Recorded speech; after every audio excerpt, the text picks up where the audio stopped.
మొలకలు ఎత్తనీయడంట. పాలమూరు తెలంగాణ నుండి ఒక ఎమ్మెల్యేని కూడా గెలవకుండా ఆపుతామని మన రేవంత్ అన్న అంటున్నారు. వినండి.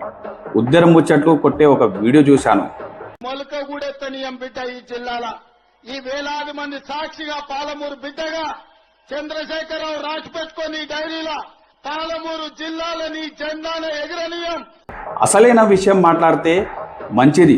నువ్వు అధికారంలో రాగానే 2 లక్షల ఉద్యోగాలు ఇస్తామని తెలంగాణ యువతను మోసం చేసిన రోజులు తెలంగాణ ప్రజలకు తెలవననుకున్నావా? మొలకలు ఎత్తనీయమంటున్నావు. ముందు రైతుల ఆవేదన ఎప్పుడైనా పట్టించుకున్నావా? రైతుల దగ్గర నుండి వడ్లు కొనడం శాతగాదు, కానీ కేసీఆర్ గారిని ఎమ్మెల్యే కూడా గెలవనీయను అంటున్నావు. ముందు నీ పరిస్థితి చూసుకో. కొడంగల్లో ఎమ్మెల్యే పదవి ఉంటుందో లేక ఊడుతుందో. ఇంకో విషయం మర్చిపోయాను, చెప్తాను వినండి. ఈయన గారు సర్పంచ్లకు, అంగన్వాడీ టీచర్లకు 1వ తేదీ రాగానే జీతాలు ఇస్తామని కాంగ్రెస్ ప్రభుత్వం ఉదరగొట్టింది.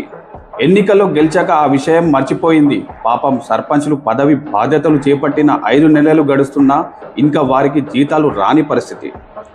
డిసెంబర్ 22 తేదీన 2025 నాడు పదవి బాధ్యతలు స్వీకరించిన 12,762 గ్రామ పంచాయతీల సర్పంచులకు ఒక్కొక్కరికి అక్షరాల 32,500 చొప్పున 41.25 కోట్లు బకాయిలు పెండింగ్లో ఉన్నా కానీ ఈయన ఏమో మొలకలు ఎత్తనీయడంట. గమ్మత్తుందిరా బాబు.